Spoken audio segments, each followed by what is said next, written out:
Bienvenue dans cette nouvelle édition d'Africa News Today. Je suis Sharon Kamara et voici les titres de la semaine. Un projet ambitieux pour une transformation fondamentale du pays. Au Sénégal, le gouvernement présente son programme de développement baptisé Sénégal 50. Il vise à réduire la pauvreté et à tripler le revenu par habitant d'ici 2050. Le Front de libération du Mozambique, le Frelimo, est bien parti pour remporter les élections générales. La commission électorale a désigné Daniel Chapo. Des résultats partiels qui suscitent déjà des contestations. Une maladie sous contrôle, 2 semaines après l'apparition du premier cas de fièvre provoqué par le virus Marburg au Rwanda. Le ministre de la Santé affirme que des mesures de prévention ont été prises afin d'éviter la propagation de l'épidémie. C'est une semaine cruciale pour le gouvernement sénégalais. Le Premier ministre Ousmane Sonko présente le programme Sénégal 2050. Ce projet de développement national pour les 25 prochaines années ambitionne de transformer le pays, autant sur le plan économique que politique. Une présentation qui intervient après la dissolution de l'Assemblée nationale et dans l'attente des élections législatives anticipées prévues le 17 novembre prochain. Le Sénégal présente son plan de développement pour les 25 années à venir dans un référentiel des politiques publiques intitulé Sénégal 2050, Agenda national de transformation. Il s'agit d'une promesse de campagne du président Diomaye Faye et son premier ministre Ousmane Sonko en vue d'une rupture radicale avec le passé, selon les termes du gouvernement. Au pouvoir depuis avril 2024, les nouvelles autorités sénégalaises ont promis la fin de la dépendance à l'étranger et de la dette pour s'appuyer sur les ressources locales et le capital humain grâce à ce plan vanté vendredi dernier par le Premier ministre à l'occasion d'une visite dans un centre de formation professionnelle né de la coopération avec le Japon. À terme, la stratégie devrait permettre de réduire la pauvreté, tripler le revenu par habitant et atteindre une croissance économique annuelle moyenne de 6 à 7% selon les autorités.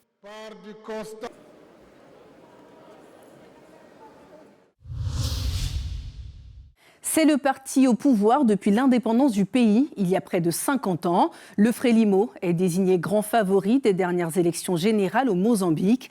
Alors que le décompte des voix se poursuit, la commission électorale a déjà annoncé la victoire du candidat du parti au pouvoir, Daniel Chapo, dans la capitale Maputo. Un premier résultat fortement contesté par l'opposition qui dénonce déjà des fraudes. Les Mozambicains sont toujours dans l'attente des résultats des élections présidentielles et législatives de mercredi. Alors que les opérations de compilation des votes se poursuivent, l'opposition dénonce déjà des irrégularités dans l'absence de ses représentants dans certains bureaux de vote. Dimanche, la commission électorale a annoncé la victoire de Daniel Chapo à Maputo. Le candidat du Frelimo, le Front de libération du Mozambique au pouvoir, est crédité de 54% des suffrages dans la capitale, contre 34% pour Venancio Mondlane, candidat indépendant, alors que Ofuso Momade de la Renamo, le principal parti d'opposition, n'a obtenu qu'un peu plus de 9%. La Commission électorale nationale a jusqu'au 25 octobre pour rendre sa copie, mais l'indépendant Venancio Mondlane a déjà revendiqué sa victoire finale. Le candidat du parti au pouvoir de son côté a appelé les électeurs à attendre les résultats officiels. L'opposition accuse la commission électorale d'être proche du pouvoir, même si son verdict doit être validé par le Conseil constitutionnel. 61 cas positifs et 14 décès recensés en l'espace de 2 semaines. Une flambée épidémique du virus Marburg a été enregistrée au Rwanda. Pourtant, le ministre de la Santé affirme que la maladie est sous contrôle. Au cours d'une conférence de presse, le docteur Saben Nsantimana a affirmé que les malades et les cas suspects étaient surveillés au quotidien afin d'éviter toute propagation du virus. Le Rwanda se veut rassurant face à l'épidémie de Marburg. Lors d'une conférence de presse, le ministère de la Santé a affirmé que la situation est sous contrôle, malgré 61 cas confirmés et 14 décès depuis le premier cas détecté le 26 septembre. Pour les autorités rwandaises, les vaccins sont essentiels pour stopper la progression du virus. On nous a informé que les vaccins sont disponibles. Je pense que nous avons vu cela comme une grande opportunité de les avoir, de renforcer notre système immunitaire et de rester fort pour servir. Les autorités rwandaises insistent sur l'importance de la sécurité des vaccins administrés au personnel de santé. Pour chaque médicament ou vaccin, la sécurité est primordiale. Nous savons donc qu'il est sûr pour les professionnels de santé. C'est très facile à comprendre.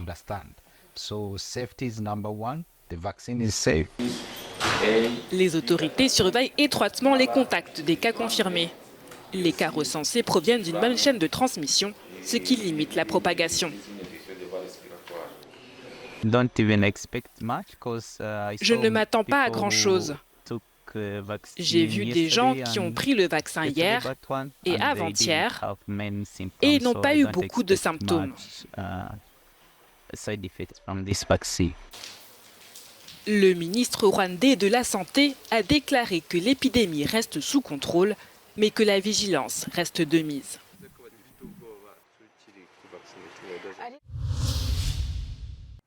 De la culture à présent, nous vous emmenons en Allemagne à la découverte d'un spectacle haut en couleurs. Mêlant danse et poésie, Balaou est avant tout une œuvre qui rassemble plusieurs cultures, allemandes mais aussi burkinabé et congolaises. Découverte dans ce reportage de notre correspondant Sacha Gankin. En Allemagne, à Munich, la capitale de la Bavière, le théâtre municipal a invité le chorégraphe burkinabé Serge Aimé Koulibaly et l'écrivain congolais Fiston Mwanza Mujila à collaborer pour créer un spectacle Balaou, mêlant poésie et chorégraphie. Ce titre en langue djoula du Burkina Faso signifie un problème inattendu.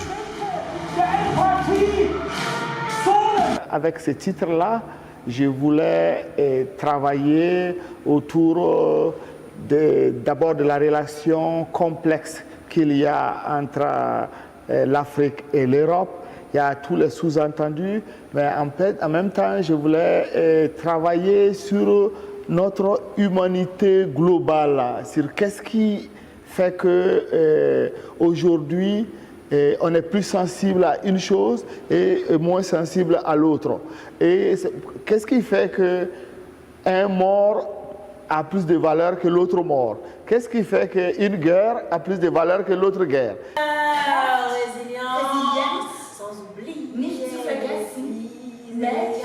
Les comédiens de la troupe du théâtre de Munich et des artistes du Faso Dance Théâtre fusionnent.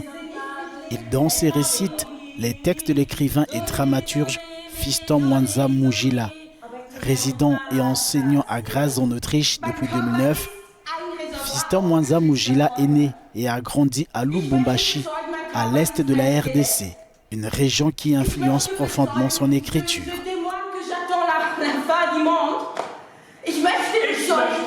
En tant que Congolais, j'écris avec cette mémoire déconstruite, une mémoire conflictuelle, parce que le Congo, c'est un pays qui a connu plusieurs crises depuis l'indépendance. Et du coup, on écrit à partir de ce lieu-là. Et je porte le Congo à moi. C'est-à-dire que mon univers littéraire est fabriqué à partir du drame congolais.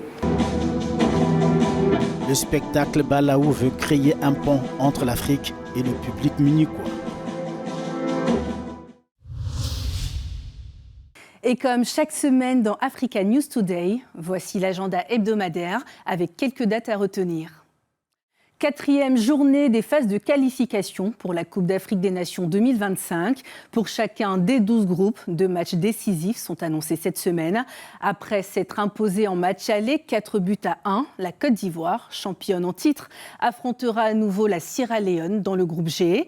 Parmi les favoris du groupe E, les Algériens se retrouveront face aux Togolais pour un match retour après leur victoire 5-1. Célébration de la Journée mondiale de l'alimentation, une édition 2024 qui sera axée sur le droit aux aliments, au service d'une vie et d'un avenir meilleur. L'objectif est de promouvoir le principe d'une alimentation diversifiée, riche et accessible.